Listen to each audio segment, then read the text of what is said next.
Good morning everyone. Good morning. हाँ जी, देखो हमारा चल रहा है study note number 1 introduction to cost accounting का पार्ट 3 क्लासिफिकेशन ऑफ कॉस्ट की वेटेज आपको एग्जाम में 1 to 7 मार्क्स तक की देखने को मिल सकती है on the basis of past paper जो हमारे हुए हैं। उसमें मैंने देखा है कि एक बार मिनिमम 1 नंबर का क्वेश्चन आया और 7 मार्क्स तक के मैक्सिमम एक सिंगल पेपर में क्वेश्चन पूछे गए। कई बच्चे कहते हैं सर ऑन एन एवरेज कितने मार्क्स का आता है। ऑन एन एवरेज करने के लिए आप क्या कर सकते हो, इसका एवरेज कर सकते हो। एवरेज कैसे करते हैं, 1 + 7 डिवाइड बाई 2।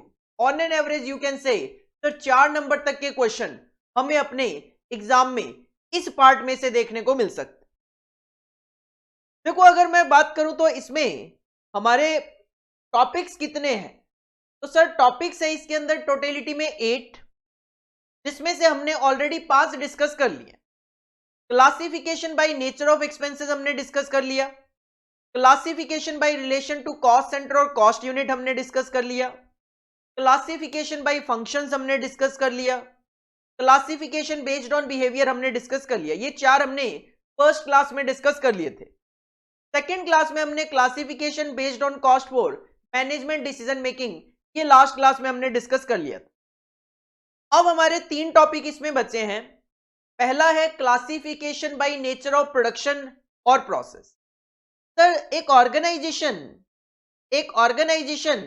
कोई प्रोडक्ट बनाती है, एक ऑर्गेनाइजेशन कोई प्रोडक्ट प्रोड्यूस करती है और उसको प्रोड्यूस करने के लिए तो वो प्रोसेस फॉलो करती है, तो उसके बेसिस पे हम कॉस्ट को किस तरीके से क्लासिफाई कर सकते हैं। Classification on the basis of production और प्रोसेस। सर हम क्या प्रोडक्ट बनाते हैं, किस तरीके से बनाते हैं, उसके बेसिस पे कॉस्ट को 6 पार्ट्स में क्लासिफाई किया जा सकता है।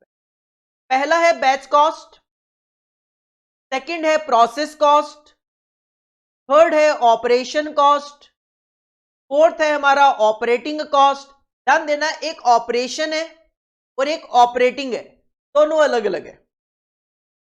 फिफ्थ है कॉन्ट्रैक्ट कॉस्ट एंड सिक्स्थ है जॉइंट कॉस्ट।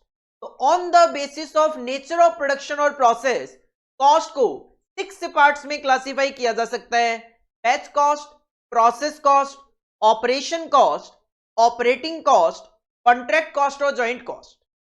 सबको हम इजीली समझ लेंगे एक एक एग्जांपल से। सर सबसे पहले आता है बैच कॉस्ट।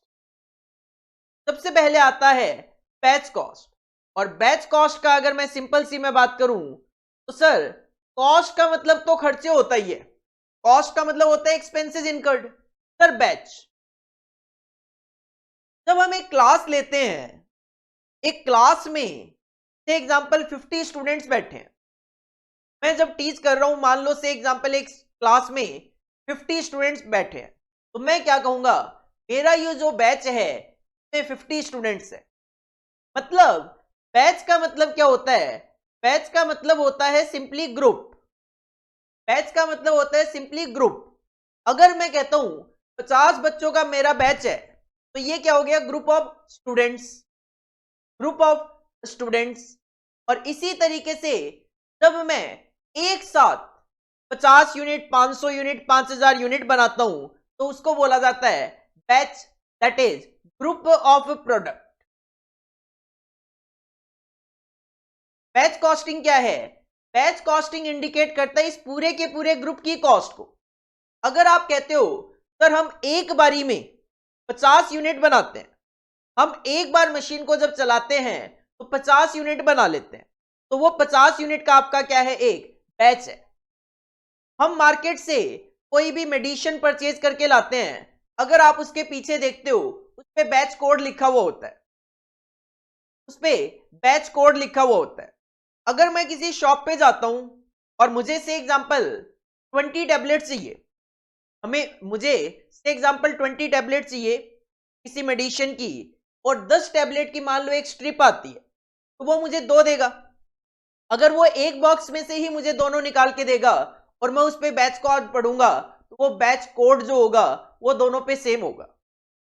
लेकिन आप महीने 2 महीने बाद फिर से सेम दवाई परचेज करने के लिए जाओ, तो हो सकता है बंदे ने नया लॉट मंगवा लिया हो, तो उस पे आपको बैच कोड अलग देखने को मिल सकता है।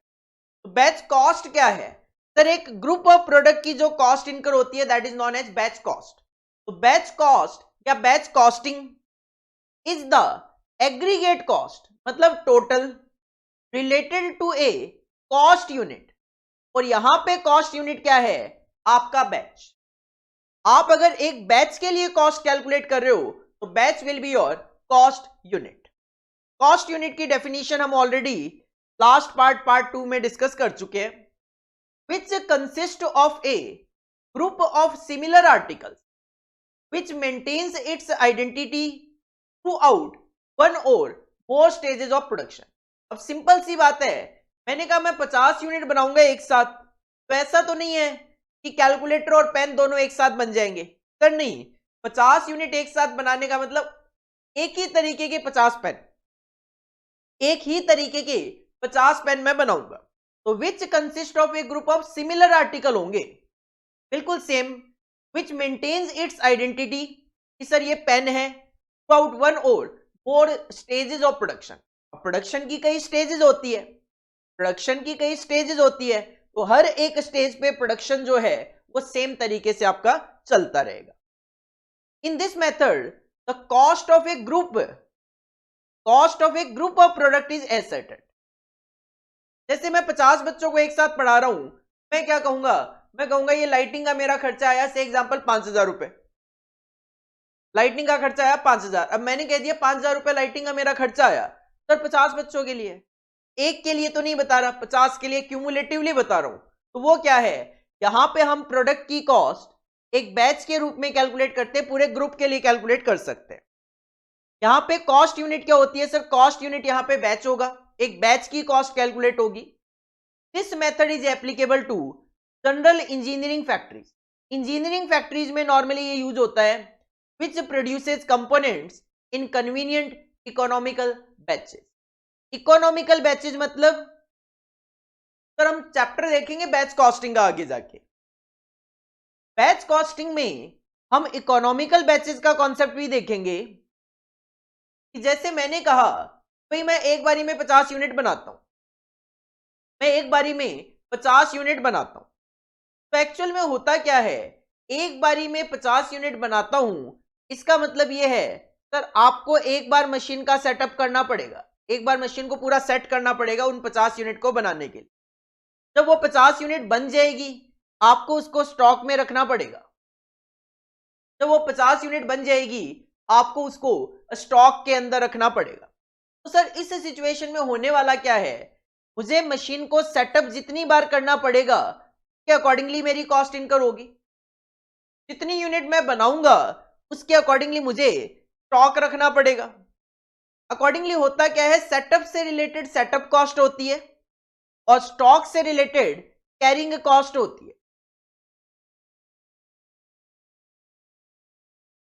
जब जब मैं मशीन को सेटअप करूंगा सेटअप कॉस्ट इनकर होगी, और जब मैं प्रोडक्ट बना लूंगा तो मेरी कैरिंग कॉस्ट इनकर होगी उसको स्टॉक में रखने के लिए।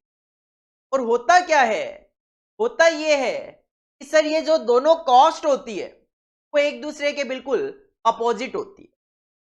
क्योंकि अगर मैं कहता हूं भाई 50 यूनिट मैं एक सेटअप में बनाऊंगा और मुझे बनानी है से एग्जांपल 500 यूनिट, तो सर सिंपल सी बात है आपको 10 सेटअप करने पड़ेंगे। अगर मुझे बनानी है 500 यूनिट और मैं एक बारी में 50 यूनिट बनाऊंगा तो सर मुझे मशीनों को 10 बारी सेटअप करना पड़ेगा, 10 बारी कॉस्ट इनकर होगी सेटअप की। लेकिन इस सिचुएशन में 50-50 यूनिट में बनाऊंगा तो स्टॉक भी मुझे कम रखना पड़ेगा। स्टॉक में कम रखूंगा तो सर स्टॉक को रखने की मेरी जो कॉस्ट है वो कम आएगी। देखेंगे क्या होता है जब हम बैच कॉस्टिंग में डिस्कस करेंगे। एक बार जस्ट मैं आपको आइडिया दे रहा हूं कि इकोनॉमिकल बैचेस क्या होता है। सर इस सिचुएशन में 50-50 यूनिट ही रखनी पड़ेगी। मैं कहूं 50 नहीं, एक बारी में एक बैच में मैं 100 यूनिट बनाऊंगा, तो सर अगर आप एक बैच में 100 यूनिट बना लोगे तो 500 बनाने के लिए आपको केवल और केवल 5 बारी सेटअप करना पड़ेगा, केवल 5 बारी। पहले 10 बारी करना पड़ता था, अब केवल 5 बारी। लेकिन यूनिट ज्यादा बनाऊंगा तो मुझे स्टॉक में ज्यादा रखना पड़ेगा, अकॉर्डिंगली मेरे स्टॉक में रखने की कॉस्ट बढ़ जाएगी, मुझे बड़े गोडाउन की जरूरत पड़ेगी। तो अकॉर्डिंगली होता क्या है, सेटअप कॉस्ट और कैरिंग कॉस्ट, सेटअप कॉस्ट और स्टॉक को रखने की कॉस्ट जो होती है कैरिंग कॉस्ट, वो एक दूसरे के अपोजिट में होती है। अगर एक बढ़ती है तो दूसरी गिरती है, दूसरी बढ़ती है तो पहली गिरती है। अकॉर्डिंगली ऐसी सिचुएशन कहीं ना कहीं आती है जब ये दोनों क्या हो जाती है, इक्वल हो जाती है। और जिस लेवल पे ये कॉस्टिंग इक्वल देखने को मिलती है, बस उसी को इकोनॉमिकल बैच बोला जाता है। सिंपली सर पहली कॉस्ट क्या है, बैच कॉस्ट। बैच कॉस्ट का मतलब है एक ग्रुप ऑफ प्रोडक्ट की कॉस्ट कैलकुलेट करना। बैच कॉस्टिंग एक मेथड है जिसमें हम क्या करते हैं, हम एक बैच की कॉस्ट कैलकुलेट करते हैं। बैच कॉस्टिंग के केस में कॉस्ट यूनिट क्या होती है, सर बैच। सर बैच कहां पे नॉर्मली ये अप्लाई किया जाता है, इंजीनियरिंग फैक्ट्रीज जो होती है वहां पे नॉर्मली ये अप्लाई किया जाता है। This is the first cost on the basis of nature of production और प्रोसेस। नेचर ऑफ प्रोडक्शन क्या है, सर एक साथ हम कई यूनिट्स बनाते हैं। सेकंड कॉस्ट, सेकंड कॉस्ट आती है प्रोसेस कॉस्ट। सेकंड कॉस्ट आती है प्रोसेस कॉस्ट। तो प्रोसेस कॉस्ट कहीं पे भी आप अप्लाई कर सकते हो जहां पे आपका जो प्रोडक्ट है वो कई प्रोसेसेस में बनता है। जैसे मान लो मैं कहता हूं रेमंड कंपनी, मान लो रेमंड कंपनी जो है वो मार्केट से कॉटन परचेज करे, रेमंड कंपनी जो है वो मार्केट से कॉटन परचेज करे और उस कॉटन से पहले थ्रेड बनाए, देन उस थ्रेड से क्लॉथ बनाए, देन उस क्लॉथ से शर्ट बनाए। तो इसका मतलब मैं कह सकता हूं कि रेमंड कंपनी कॉटन से शर्ट बनाने के लिए 3 प्रोसेस फॉलो करती है। सर पहले कॉटन से थ्रेड बनाती है, देन थ्रेड से क्लॉथ बनाती है और देन क्लॉथ से शर्ट बनाती है। और इस सिचुएशन में रेमंड ये जानना चाहते हैं कि भाई मैंने जब कॉटन से थ्रेड बनाया मेरी क्या कॉस्ट इनकर हुई, मैंने जब थ्रेड से क्लॉथ बनाया मेरी क्या कॉस्ट इनकर हुई, कॉटन क्लॉथ से शर्ट बनाया मेरी क्या कॉस्ट इनकर हुई। तो जब एक ऑर्गेनाइजेशन अपने फाइनल प्रोडक्ट को एक से ज्यादा प्रोसेस में कंप्लीट करे और वो हर एक स्टेज पे हर एक प्रोसेस कंप्लीट होने के बाद ये जानना चाहे सर मेरी इस प्रोसेस से रिलेटेड क्या कॉस्ट इनकर हुई है, तो वो ऑर्गेनाइजेशन अप्लाई करती है प्रोसेस कॉस्ट। वो ऑर्गेनाइजेशन अप्लाई कर सकती है प्रोसेस कॉस्ट। तो when the production process is such that goods are produced from a sequence of continuous or repeated operations or processes। यह सीक्वेंस में ही चलेगा, प्रोडक्शन ऐसे ही चलेगा। अगर आपको कॉटन से शर्ट बनाना है तो सर इसी तरीके से आपको ऑपरेशन प्रोसेस फॉलो करनी पड़ेगी। पॉसिबल नहीं है कि आप सीधा सीधा कॉटन से शर्ट बना दो और ये क्या रहेगी, कंटिन्यूअस प्रोसेस रहेगी। सर कॉटन से थ्रेड बनता रहेगा, थ्रेड से क्लॉथ बनता रहेगा, क्लॉथ से शर्ट बनते रहेंगे। The process cost per unit is derived by dividing the process cost by number of units produced in the process during the period. अब आप कहो सर मैंने बना दिए शर्ट, तो मैंने बना दिए शर्ट तो और इसके लिए मेरी कॉस्ट आ गई 10,000। तो सर सिंपल सी बात है, अगर आपको एक शर्ट की कॉस्ट कैलकुलेट करनी है तो आप कहोगे सर 10,000 रुपए का खर्चा है, तो वो शर्ट बन गए मेरे 100 रुपए पर यूनिट का मेरा खर्चा है। तो अगर आपको कॉस्ट पर यूनिट कैलकुलेट करनी है तो आपको सिंपली क्या करना है, सर मेरी जो प्रोसेस कॉस्ट आई है उसको नंबर ऑफ यूनिट से डिवाइड करना है। प्रोसेस कॉस्ट को नंबर ऑफ यूनिट से डिवाइड करके आप कॉस्ट पर यूनिट कैलकुलेट कर सकते हो। प्रोसेस कॉस्टिंग यूज कहां होता है, sir process costing is employed in industries where a continuous process of manufacturing is carried out. आप प्रोसेस कॉस्टिंग किसी भी ऐसी ऑर्गेनाइजेशन में यूज कर सकते हो जहां पे कंटिन्यूअस प्रोसेस ऑफ मैन्युफैक्चरिंग चलती हो। जैसा कि मैंने आपको एक एग्जांपल दिया, cost are ascertain for a specified period of time, monthly, quarterly, yearly. आप क्या कर सकते हो, ये कॉस्ट कैलकुलेट कर सकते हो बाय डिपार्टमेंट और प्रोसेस, बाय डिपार्टमेंट और प्रोसेस। डिपार्टमेंट वाइज या प्रोसेस वाइज। जैसे ये क्या है, कॉटन से थ्रेड एक प्रोसेस है, आप कहते हो सर ये डिपार्टमेंट ए में काम हो रहा है, ये डिपार्टमेंट बी में हो रहा है, ये डिपार्टमेंट सी में हो रहा है, तो आप हर एक डिपार्टमेंट की कॉस्ट एक स्पेसिफाइड पीरियड के लिए monthly, quarterly, daily, yearly, half yearly, किसी भी पीरियड के बेसिस पे कैलकुलेशन कर सकते हो। नॉर्मली सर ये कहां पे यूज होता है, अगर मैं एग्जांपल्स की बात करूं, chemical industries, refineries, gas companies, electricity companies, ये companies normally process cost use करती है, may be quoted as examples of undertaking that employ process costing। तो सर सिंपल अगर मैं कहूं प्रोसेस कॉस्ट क्या है, तो सर प्रोसेस कॉस्टिंग एक मेथड है जो कि नॉर्मली उन ऑर्गेनाइजेशन में यूज किया जाता है जहां पे कंटिन्यूअस प्रोसेसेस में हमारा प्रोडक्ट बनता है, कंटिन्यूअस प्रोसेसेस में हमारा प्रोडक्ट बनता है। तो इस सिचुएशन में हम क्या करते हैं, हर एक प्रोसेस की अलग अलग कॉस्ट कैलकुलेट करते हैं। अगर आपको ये जानना हो कि एक यूनिट की क्या कॉस्टिंग आई है, तो सिंपली आप क्या कर सकते हो, किसी भी प्रोसेस में आपकी जो कॉस्ट आई है और उस प्रोसेस में आपने कितनी नंबर ऑफ यूनिट प्रोड्यूस की है, डिवाइड करके आप कॉस्ट पर यूनिट कैलकुलेट कर सकते। नॉर्मली सर ये कहां पे यूज होता है, तो ये यूज होता है केमिकल इंडस्ट्रीज में, रिफाइनरीज में, गैस कंपनीज में, इलेक्ट्रिसिटी जनरेटेड कंपनीज में, इनमें ये नॉर्मली यूज किया जाता है। This cost is known as process cost. ये जो हर एक डिपार्टमेंट की कॉस्ट है, बस इसी को प्रोसेस कॉस्ट नाम दिया। पहला sir, on the basis of nature of production और प्रोसेस, फर्स्ट कॉस्ट हमने देखी बैच कॉस्ट, सेकंड हमने देखी प्रोसेस कॉस्ट, के बाद थर्ड आती है ऑपरेशन कॉस्ट। ध्यान से समझना जरा इसको, कई बार बच्चे क्या है, प्रोसेस कॉस्ट और ऑपरेशन कॉस्ट में डिफरेंस नहीं समझ पाते। कई बार स्टूडेंट को प्रोसेस कॉस्ट और ऑपरेशन कॉस्ट में डाउट रहता है। इसको समझने के लिए बहुत छोटा सा एक एग्जांपल लूंगा, यही वाला क्लॉथ से शर्ट बनाने वाला।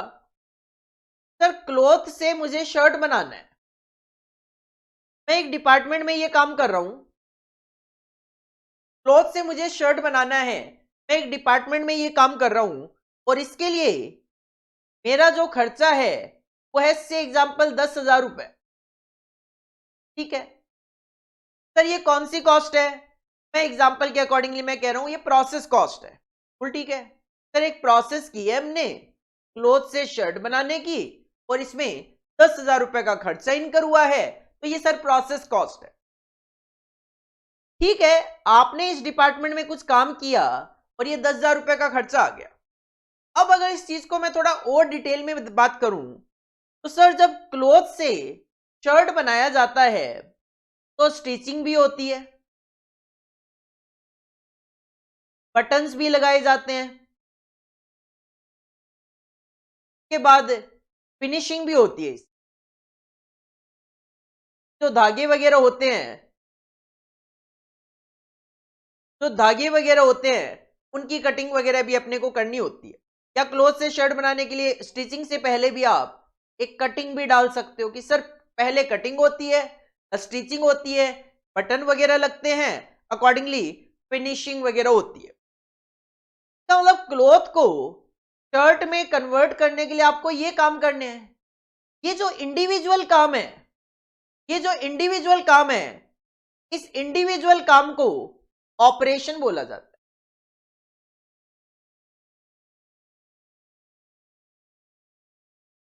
इंडिविजुअल काम को ऑपरेशन बोला जाता है।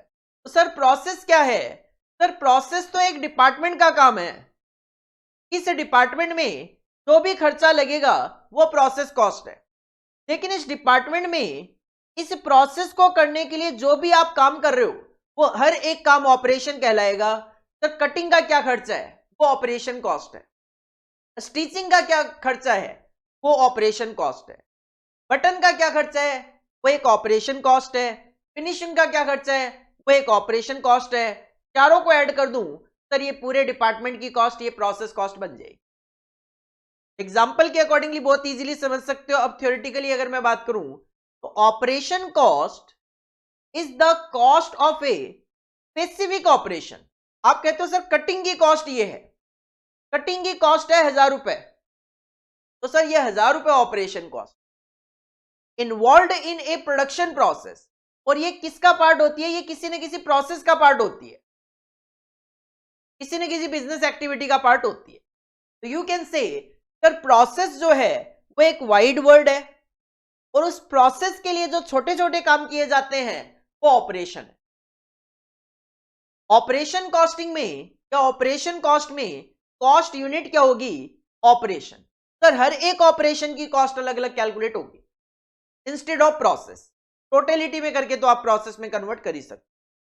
When the manufacturing method consists of a number of distinct operation, जैसे मैंने कहा सर क्लॉथ से शर्ट बनाना है, तो इसमें क्या है? ये डिस्टिंक्ट ऑपरेशंस है, अलग अलग ऑपरेशंस है, तो फिर इस सिचुएशन में आप ऑपरेटिंग कॉस्टिंग यूज कर सकते। Operation cost is nothing sir, it is the part of process cost, it is the part of process cost. Simply 3 cost हमने देख ली on the basis of production process. कौन कौन सी? सर बैच कॉस्ट, दूसरा process cost, तीसरा operation cost. कई बार बच्चे वर्ड में कंफ्यूज रहते हैं। सर एक तो है ऑपरेशन कॉस्ट, एक तो है ऑपरेशन कॉस्ट, और एक है ऑपरेटिंग कॉस्ट। बड़ा ज्यादा फर्क है। ऑपरेशन कॉस्ट और ऑपरेटिंग कॉस्टिंग में जमीन आसमान का फर्क है। सर ऑपरेशन कॉस्ट जो है वो तो एक प्रोसेस के अंदर जो जो आप काम कर रहे हो इनके लिए जो खर्चे इनकर हो रहे हैं वो है। लेकिन ऑपरेटिंग कॉस्ट क्या है? जब एक ऑर्गेनाइजेशन किसी को सर्विस प्रोवाइड करती है के लिए जो खर्चे इनकर होते हैं that is known as operating cost. मैं अपना इंस्टीट्यूट ऑपरेट कर रहा हूं, मैं अपना इंस्टीट्यूट चला रहा हूं, तो सर इंस्टीट्यूट को ऑपरेट करने की क्या कॉस्ट है? मैं आपको एजुकेशन प्रोवाइड करवा रहा हूं, सर एजुकेशन प्रोवाइड करने की क्या कॉस्ट है? एक हॉस्पिटल अपने पेशेंट को सर्विसेज दे रहे हैं, सर पेशेंट को सर्विसेज देने की क्या कॉस्ट है? एक बस वाले, मेट्रो वाले, रेलवे वाले सर्विसेज प्रोवाइड करते हैं अपने पैसेंजर्स को एक प्लेस से दूसरे प्लेस पे ले जाने के लिए, या उनका माल एक प्लेस से दूसरे प्लेस पे ले जाने के लिए वो सर्विसेज प्रोवाइड कर रहे हैं, सर वो ऑपरेट कर रहे हैं, वो ऑपरेटिंग कॉस्ट कहलाती है। तो ऑपरेटिंग कॉस्ट क्या है? Operating cost is the cost incurred in conducting A business activity. लेकिन ये जो बिजनेस एक्टिविटी है ये क्या होनी चाहिए? ये सर्विस होनी चाहिए। Operating cost refer to the cost of undertaking which do not manufacture any product. वो मैन्युफैक्चरिंग में इन्वॉल्व नहीं होनी चाहिए but provide service. Operating cost किसी बिजनेस से रिलेटेड कॉस्ट ही है, लेकिन वो जो बिजनेस का नेचर है वो कैसा होना चाहिए? सर सर्विस प्रोवाइडिंग नेचर होना चाहिए, सर्विस प्रोवाइडिंग नेचर होना चाहिए। Industries and establishments like power house तो बिजली सप्लाई करते हैं, ट्रांसपोर्ट एंड ट्रेवल एजेंसीज बस, metro, railway, hospitals, schools related to education which undertake services rather than the manufacture of product as certain operating cost. So you can say sir कोई भी person जो services provide करने में engaged है वो जब cost calculate करता है तो उस कॉस्ट कैलकुलेशन को ऑपरेटिंग कॉस्ट बोला जाता है। और इसके लिए हमारा मेथड है ऑपरेटिंग कॉस्टिंग, इसका हम टॉपिक देखेंगे। बैच कॉस्टिंग का अलग से आप पूरा टॉपिक देखोगे, प्रोसेस कॉस्टिंग का अलग से टॉपिक है अपने सिलेबस में, ऑपरेशन कॉस्टिंग का अलग से नहीं है, ऑपरेटिंग कॉस्टिंग अलग से देखोगे। द कॉस्ट यूनिट्स, अब सर इस सिचुएशन में कॉस्ट यूनिट क्या होगी? तो इसमें जैसे आप अगर पावर हाउस की बात करोगे तो सर किलोवाट आवर, अगर आप ट्रांसपोर्ट कंपनीज की बात करते हो तो वो पैसेंजर किलोमीटर कंसीडर करते हैं, अगर आप हॉस्पिटल की बात करते हो तो बेड इन द हॉस्पिटल। ये कॉस्ट यूनिट हम ऑलरेडी डिस्कस कर चुके हैं, कॉस्ट यूनिट हम ऑलरेडी डिस्कस कर चुके हैं। पार्ट 2 जो था हमारा कॉस्ट यूनिट जिसमें हमने टर्म डिस्कस किया था, वहां पे मैंने आपको इंडस्ट्रीज और किस इंडस्ट्री में कौन सा कॉस्ट यूनिट यूज किया जाता है वो हमने डिस्कस किया था। तो सर ये सारे के सारे एग्जांपल वहां पे ऑलरेडी मेंशन्ड है।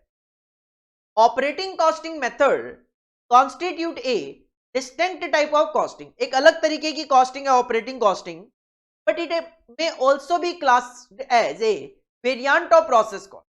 लेकिन कहते हैं कि आप इसको as a variant of process cost भी बोल सकते हो, since cost in this method are usually compiled for a specified period. इसमें भी क्या होता है, एक स्पेसिफाइड पीरियड के लिए हम कॉस्ट को कंपाइल करते हैं। स्पेसिफाइड पीरियड के लिए हम कॉस्ट को कंपाइल्ड करते हैं। यहां पे भी स्पेसिफाइड पीरियड होता है, यहां पे भी स्पेसिफाइड पीरियड होता है। इसको प्रोसेस कॉस्ट का वेरिएंट इसलिए भी बोला गया है कि देखो सिंपल सी बात है, अगर मैं कोई सर्विस प्रोवाइड करता हूं तो सर्विस प्रोवाइड करने की भी एक प्रोसेस हो सकती है।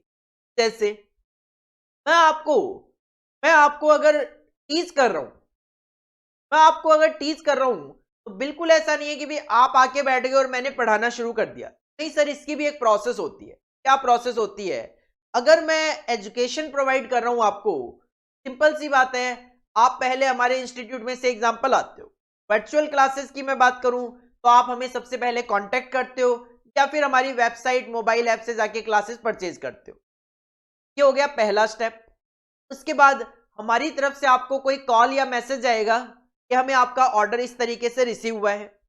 अकॉर्डिंगली अगर आप लाइव क्लासेस ले रहे हो तो हम आपको लाइव क्लासेस में शेड्यूल बता देंगे कि भाई ये टाइमिंग वगैरह, इसके अकॉर्डिंगली आपको ज्वाइन करना है। ये डाउट सेशन वगैरह रहेंगे, जो भी टाइमिंग वगैरह होगी वो बता दी जाएगी।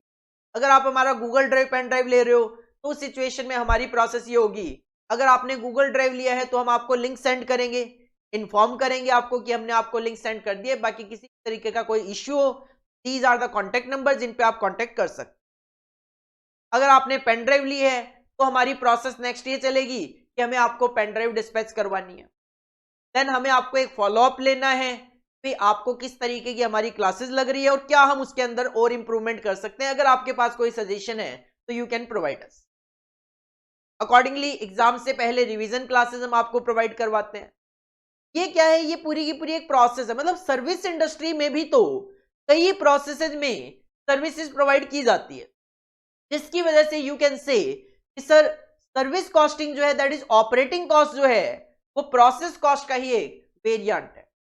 सिंपल कहूं तो सर ऑपरेटिंग कॉस्ट क्या है? सर्विस प्रोवाइडर जब अपनी सर्विस प्रोवाइड करने की कॉस्ट कैलकुलेट करता है तो वो ऑपरेटिंग कॉस्ट है। And these are some examples: power house, transport and travel, hospital, schools, और इनमें जो भी ये कॉस्ट यूनिट्स यूज होती है उनके भी यहाँ पे एग्जाम्पल मैंने मेंशन करे हुए हैं। तो सर फर्स्ट कॉस्ट हो गई on the basis of production और process batch cost, second process cost, third operation cost, चौथा ऑपरेटिंग कॉस्ट। इसके बाद फिफ्थ वन आता है contract cost. Sir specific cost है कंस्ट्रक्शन इंडस्ट्री में जब एक कॉन्ट्रैक्टर कहता है भाई मेरी इस कॉन्ट्रैक्ट की ये कॉस्ट है, तो बस वो क्या कैलकुलेट करता है? कॉन्ट्रैक्ट से रिलेटेड कॉस्ट कैलकुलेट करता है। मैंने एक बिल्डर को कहा भाई 4 फ्लोर का एक बिल्डिंग बना के दो मेरे को, तो वो क्या है? एक तरीके से कॉन्ट्रैक्टर है, वो क्या करेगा? 4 फ्लोर की एक बिल्डिंग बनाएगा और उसके लिए अपनी कॉस्ट कैलकुलेट करेगा। सर किस तरीके से कॉस्ट कैलकुलेट करेगा? सर कॉन्ट्रैक्ट कॉस्टिंग के अकॉर्डिंगली वो अपने कॉन्ट्रैक्ट की कॉस्ट कैलकुलेट करेगा। तो कॉन्ट्रैक्ट कॉस्ट क्या है? स्पेसिफिकली कंस्ट्रक्शन इंडस्ट्री से रिलेटेड। तो contract cost is the cost of contract with some terms and condition between contractee and contract. किसी भी कॉन्ट्रैक्ट में दो पार्टीज होती है, एक होता है कॉन्ट्रैक्टर, एक है कॉन्ट्रैक्टी। एक है कॉन्ट्रैक्टर और एक है कॉन्ट्रैक्टी। जैसा कि मैंने अभी क्या कहा, मैंने कहा कि मैंने एक पर्सन को, एक बिल्डर को बोला भाई 4 फ्लोर का मुझे एक बिल्डिंग बना के आप दो। तो मैं क्या हूं? मैं हूं काम देने वाला। जो काम देने वाला है वो कहलाता है कॉन्ट्रैक्टी, और जिसको काम दिया गया है वो कहलाता है यहां पे कॉन्ट्रैक्टर। तो कॉन्ट्रैक्ट की कॉस्ट कौन कैलकुलेट करेगा? Sir contractor.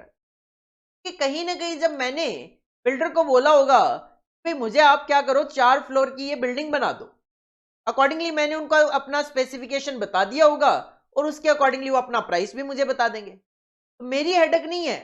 मेरी हेडेक क्या है? मेरी हेडेक केवल और केवल प्राइस पे करने की है। बाकी कॉस्ट तो कॉन्ट्रैक्टर कैलकुलेट करेगा, क्योंकि वो जानना चाहेगा कि भाई मुझे मिलेगा तो इतना पैसा यहां से और मेरा खर्चा इतना आ रहा है, तो मुझे क्या प्रॉफिट हो रहा है। तो कॉन्ट्रैक्ट कॉस्ट कैलकुलेट कौन करेगा? Sir contractor. This method is used in undertakings carried out building और कंस्ट्रक्शनल कॉन्ट्रैक्ट। सिंपल कहूं कंस्ट्रक्शन इंडस्ट्री में अप्लाई होता है, लाइक कंस्ट्रक्शनल अब आप इंजीनियरिंग कंसर्न्स की बात कर लो, सिविल इंजीनियरिंग की बात कर लो, डजेंट मैटर, कोई फर्क नहीं पड़ता। अपना पर्सनल काम के लिए कॉन्ट्रैक्टर हायर करूं या फिर गवर्नमेंट रोड्स ब्रिजेस वगैरह बनाने के लिए बात करें, दोनों ही केसेस में कॉन्ट्रैक्ट होते हैं और कॉन्ट्रैक्ट की कॉस्ट कॉन्ट्रैक्टर कैलकुलेट करेगा। कॉस्ट यूनिट क्या होती है सर? यहां पे हर एक कॉन्ट्रैक्ट की अलग अलग कॉस्ट कैलकुलेट होती है। तो कॉस्ट यूनिट यहां पे कॉन्ट्रैक्ट होगी सर, एक कॉन्ट्रैक्ट की कॉस्ट कैलकुलेट की जाएगी which may continue over more than one financial year. और ये जो कॉन्ट्रैक्ट होते हैं ये लॉन्ग पीरियड के होते हैं, जो कि नॉर्मली एक फाइनेंशियल ईयर से ज्यादा चलते हैं। इसके लिए हमारे पास मेथड है कॉन्ट्रैक्ट कॉस्टिंग, जिसका हमारे पास पूरा का पूरा एक चैप्टर है, में हम काफी कुछ डिस्कस करने वाले हैं आगे जाके। ये तो जस्ट एक ओवरव्यू दिया गया है कॉस्ट को लेकर। बैच कॉस्ट पे बैच कॉस्टिंग का टॉपिक है, प्रोसेस कॉस्ट पे प्रोसेस कॉस्टिंग का टॉपिक है, ऑपरेशन कॉस्ट पे अलग से कोई टॉपिक नहीं है, प्रोसेस में ही आपको एक आध देखने को मिल जाएगा क्वेश्चन। ऑपरेटिंग कॉस्ट पे पूरा का पूरा ऑपरेटिंग कॉस्टिंग का टॉपिक है, कॉन्ट्रैक्ट कॉस्ट पे कॉन्ट्रैक्ट कॉस्टिंग है, और सर लास्ट जो कॉस्ट आती है वो आती है जॉइंट कॉस्ट। जॉइंट कॉस्ट एक तरीके से दो कॉस्ट होती है ये साथ में, जॉइंट कॉस्ट और बाई प्रोडक्ट कॉस्ट। ये भी हम एक पूरा का पूरा चैप्टर अलग से देखते हैं जॉइंट प्रोडक्ट बाई प्रोडक्ट के नाम से। जॉइंट मतलब कंबाइंड।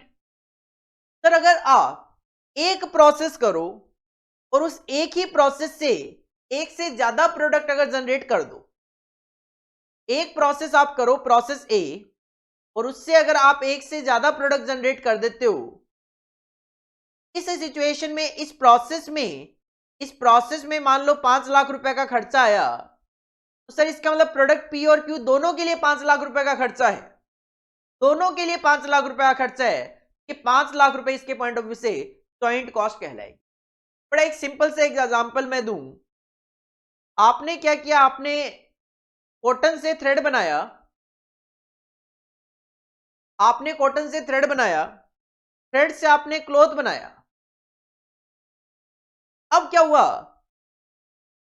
क्लॉथ से जब आप आगे गारमेंट्स बनाने जा रहे हो, आपने क्या किया, आपने इस कपड़े को यूज कर रहे हो एक तो लेडीज टी शर्ट्स बनाने के लिए, लेडीज टी शर्ट्स बनाने के लिए, और इस कपड़े से आप क्या कर रहे हो, आप शर्ट्स भी बना रहे हो इस कपड़े से। ये है से एग्जांपल मेन शर्ट्स, जेंट्स के शर्ट्स हैं।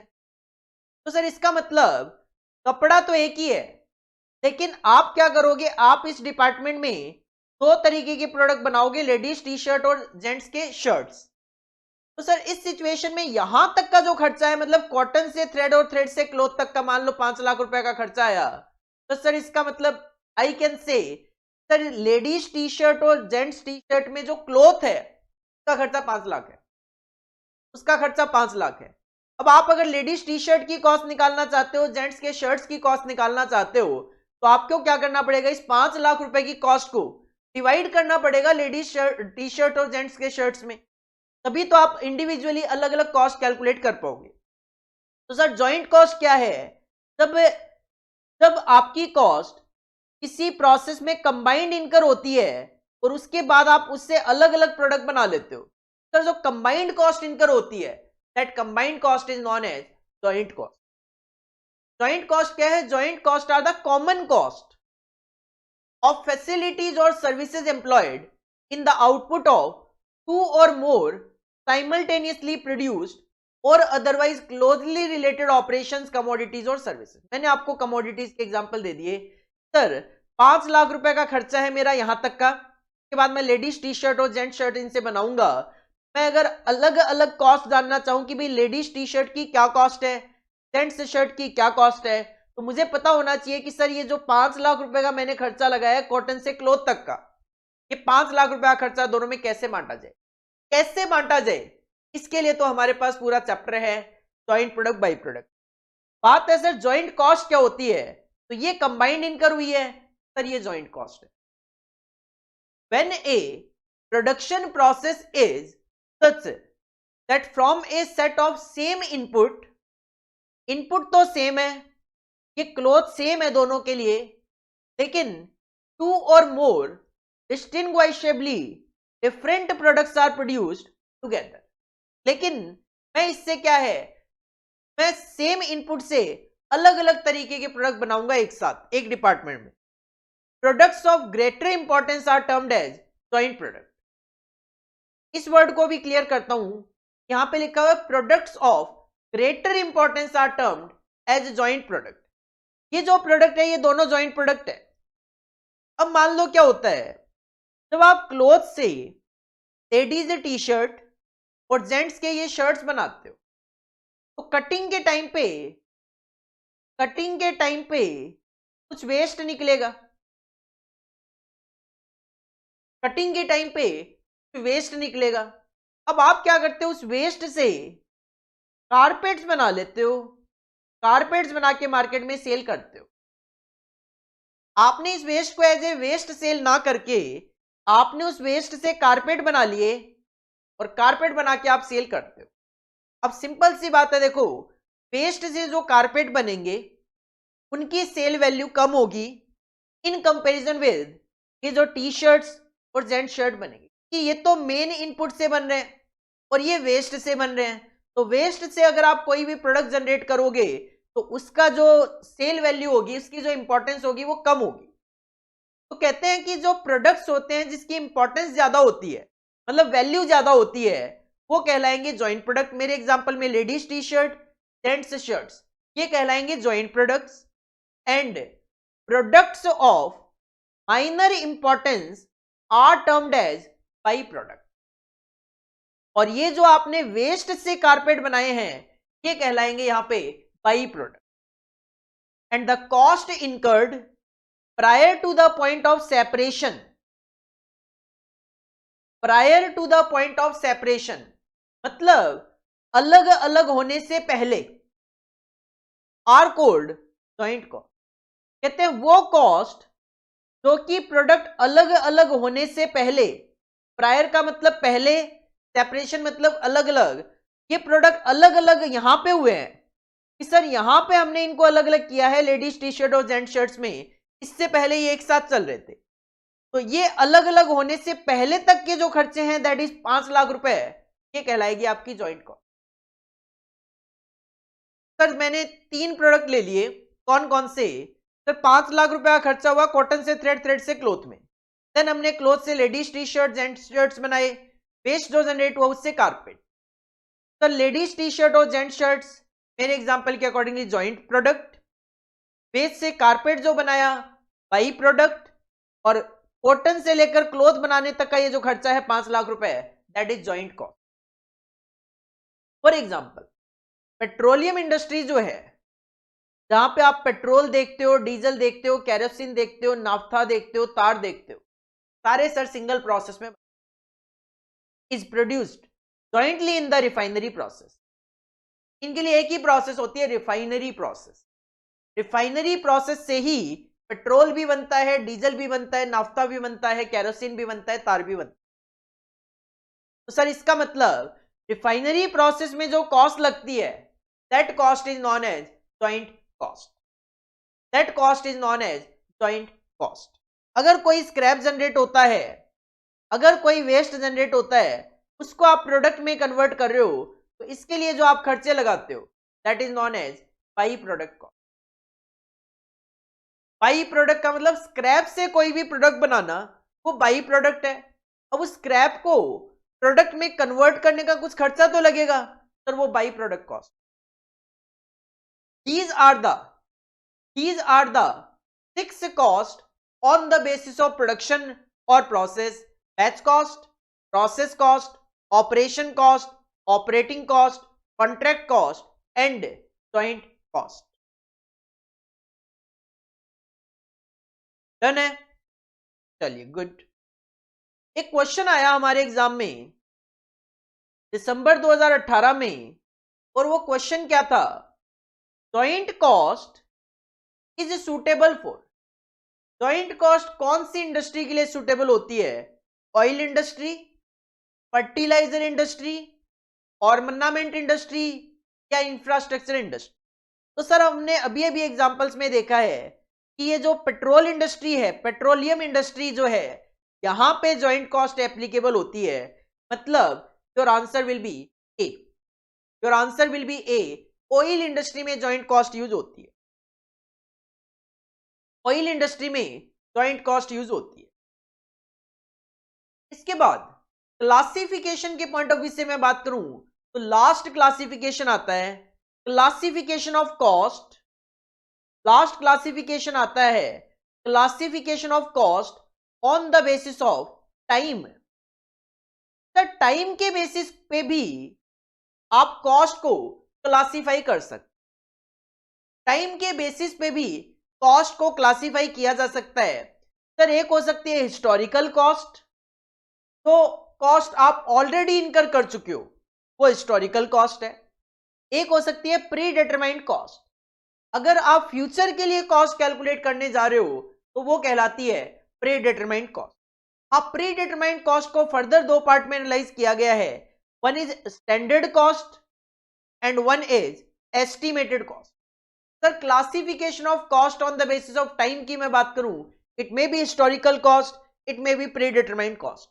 प्री डिटरमाइंड कॉस्ट को फर्दर दो पार्ट में एनालाइज किया जा सकता है, one is standard cost and another one is estimated cost. क्या होती है सर ये? तो सबसे पहले हिस्टोरिकल कॉस्ट की अगर मैं बात करूं, हिस्टोरिकल कॉस्ट का मतलब है वो कॉस्ट जो पास्ट में ऑलरेडी इनकर हो चुकी होती है। अगर मैं बैठा हूं फरवरी के अंदर और फरवरी में मैं जनवरी में जो खर्चे किए थे उसके अकॉर्डिंगली कैलकुलेशन कर रहा हूं, तो वो मैं कर रहा हूं हिस्टोरिकल कॉस्टिंग फॉलो। तो सर हिस्टोरिकल कॉस्ट क्या है? हिस्टोरिकल कॉस्ट आपको एक्चुअल कॉस्ट कैलकुलेट करना बताता है कि अगर मैं जनवरी में जो कॉस्ट इनकर हुई थी उसके बेसिस पे फरवरी में कैलकुलेशन कर रहा हूं, तो सर मेरे पास सारा का सारा डेटा एक्चुअल होगा और मैं जो कॉस्ट कैलकुलेट कर रहा हूं वो एक्चुअल कॉस्ट होगी। लेकिन किस बेसिस पे? हिस्टोरिकल, मतलब पुराने डेटा के बेसिस पे, तो सर वो हिस्टोरिकल कॉस्ट कहलाती है। तो हिस्टोरिकल कॉस्ट क्या है? Historical cost are the actual cost of acquiring assets और प्रोड्यूसिंग गुड्स और सर्विसेज। मैं कहता हूं मैंने जनवरी में एक मशीन खरीदी थी 5 लाख की, सर ये हिस्टोरिकल कॉस्ट है, एक्चुअल कॉस्ट है, हिस्टोरिकल कॉस्ट है। मैं कहता हूं जनवरी में मैंने 100 यूनिट बनाई, 10,000 रुपए की कॉस्ट आई, तो एक यूनिट को बनाने की कॉस्ट 100 रुपए पर यूनिट थी मेरी, सर ये एक्चुअल कॉस्ट है, हिस्टोरिकल कॉस्ट है। They are postmortem cost. आप सबने सुना होगा पोस्टमार्टम, सर एक पर्सन का मरने के बाद पोस्टमार्टम हो सकता है, बिल्कुल वैसे ही अगर आप कोई कॉस्ट इनकर कर चुके हो उसके बाद उसके बेसिस पे कोई भी कैलकुलेशन कर रहे हो, तो सर वो पोस्टमार्टम कर रहे हो आप उस कॉस्ट का। Ascertain after they have been incurred and they represent the cost of actual operational performance. Actual performance के बेसिस पे ये कॉस्ट कैलकुलेट हो रही है। Historical costing follow a system of accounting to which all values are based on cost actually incurred as relevant from time to time। तो historical costing system क्या है? historical costing system एक ऐसा system है कि हम time to time actual cost जो incur हो चुकी होती है उसकी अकाउंटिंग करते हैं, उसके बेसिस पे कोई भी कैलकुलेशन वगैरह करते हैं कि सर कॉस्ट पर यूनिट क्या आई, टोटल कॉस्ट क्या आई। तो जब आप कॉस्ट इनकर करने के बाद कोई भी स्टेटमेंट वगैरह बना रहे हो कि सर मेरी ये कॉस्ट इनकर हुई थी, तो आप फॉलो कर रहे हो हिस्टोरिकल कॉस्ट, आप फॉलो कर रहे हो हिस्टोरिकल कॉस्टिंग सिस्टम। इसी से रिलेटेड आपके एग्जाम में दिसंबर 2019 में एक क्वेश्चन पूछ लिया गया। क्वेश्चन था MCQ, cost which are ascertain after they have been incurred. जब कॉस्ट इनकर हो चुकी होती है उसके बाद अगर हम कैलकुलेशन कर रहे हैं, कॉस्ट एज सर्टेन कर रहे हैं कि भाई क्या कॉस्ट आ रही है मेरी, तो वो कहलाती है sunk cost, imputed cost, historical cost और अपॉर्चुनिटी कॉस्ट। तो sir it is known as historical cost, it is known as historical cost. देखो यहां पे इंप्यूटेड और अपॉर्चुनिटी कॉस्ट तो मतलब ही नहीं बनता, लेकिन एक बार बच्चे के माइंड में आ सकता है सर संक कॉस्ट भी तो पास्ट कॉस्ट होती है। लेकिन अगर आप डेफिनेशन के पॉइंट ऑफ व्यू से बात करो तो संक कॉस्ट की डेफिनेशन देते वक्त कुछ ऐसा बोला जाता है ये पास्ट कॉस्ट होती है और डिसीजन मेकिंग के लिए इसका कोई रोल नहीं होता। ये पास्ट कॉस्ट होती है और डिसीजन मेकिंग के लिए इसका कोई रोल नहीं होता। लेकिन हिस्टोरिकल कॉस्ट कहता है खर्चे करने के बाद जब मैं कॉस्ट कैलकुलेट करता हूं तो वो कॉस्ट क्या कहलाती है? Historical cost. कई बार बच्चा कहता है सर क्या मैं संक कॉस्ट की डेफिनेशन में हिस्टोरिकल कॉस्ट की डेफिनेशन और हिस्टोरिकल कॉस्ट की डेफिनेशन में संक कॉस्ट की डेफिनेशन लिख सकता हूं? तो मैं ये कहूंगा बेटा देखो होती तो दोनों सेम ही है, लेकिन classification on the basis of किस बेसिस पे आप क्लासिफिकेशन कर रहे हो वो कहीं ना कहीं वेरी कर जाता है। तो आप थोड़ा स्पेसिफिक रहने की कोशिश करो कि सर संक कॉस्ट अगर आपसे पूछा जाए तो आप उसमें ये केवल और केवल ये मत बोलो कि ये सर पास्ट कॉस्ट है, आप ये भी बोलो सर ये पास्ट कॉस्ट है और इसका डिसीजन मेकिंग के लिए कोई यूज नहीं है। कि संक कॉस्ट जो हम देखते हैं वो देखते हैं for the purpose of decision making, जबकि हिस्टोरिकल कॉस्ट हम देखते हैं on the basis of time. तो इसमें हम स्पेसिफिकली कुछ ऐसे लिखने की कोशिश करते हैं कि सर वो खर्चे जो हम ऑलरेडी इनकर कर चुके हैं, वो खर्चे जो हम ऑलरेडी इनकर कर चुके हैं और उसके बेसिस पे हम कॉस्ट एसेटन करना चाह रहे हैं। कॉस्ट एसेटन किसकी करोगे सर? किसी प्रोडक्ट की, किसी सर्विस को प्रोवाइड करने की। तो कॉस्ट एसेटेनमेंट के लिए जो कॉस्ट है वो हिस्टोरिकल कॉस्ट है, जबकि संक कॉस्ट एसेटेनमेंट नहीं, वो आपको डिसीजन मेकिंग के लिए यूज की। कहीं ना कहीं स्पेसिफिक रहने की कोशिश करो डेफिनेशन को लेकर। खर्चा तो एक ही है, उसी को आप अलग अलग तरीके से क्लासिफाई कर सकते। भाई मैं कहता हूं रेंट मेरा जनवरी में इनकर हो गया, हाँ मैं बैठा हूं फरवरी में, मैं कहता हूं रेंट का खर्चा हुआ था मेरा जनवरी में 5,000 रुपए का, सर हिस्टोरिकल बात कर रहा हूं। मैं कहता हूं मेरा मार्च में 5,000 रुपए का खर्चा होगा रेंट पे, सर ये फ्यूचर कॉस्ट होगी। बात तो मैं रेंट की ही कर रहा हूं, लेकिन किस सेंस में बात कर रहा हूं उसके अकॉर्डिंगली कहानी चलती है सारी की सारी। सर इस कॉस्ट को क्या नाम दिया जाए? संक कॉस्ट भी पास्ट में इनकर होती है, हिस्टोरिकल कॉस्ट भी पास्ट में इनकर होती है, बट यूज दोनों का अलग अलग है। हिस्टोरिकल कॉस्ट का यूज हम करते हैं सर पास्ट में कॉस्ट इनकर हो चुकी है, खर्चे इनकर हो चुके हैं, उसके बेसिस पे स्टेटमेंट बना के कैलकुलेशन करनी है, एसेटेनमेंट है, कैलकुलेशन है। जबकि संक कॉस्ट सर पास्ट में इनकर हो चुकी है, डिसीजन मेकिंग में यूज मत कर लेना, डिसीजन मेकिंग के लिए। तो on the basis of time में पहला पार्ट है हिस्टोरिकल, तो दूसरा है प्री डिटरमाइंड।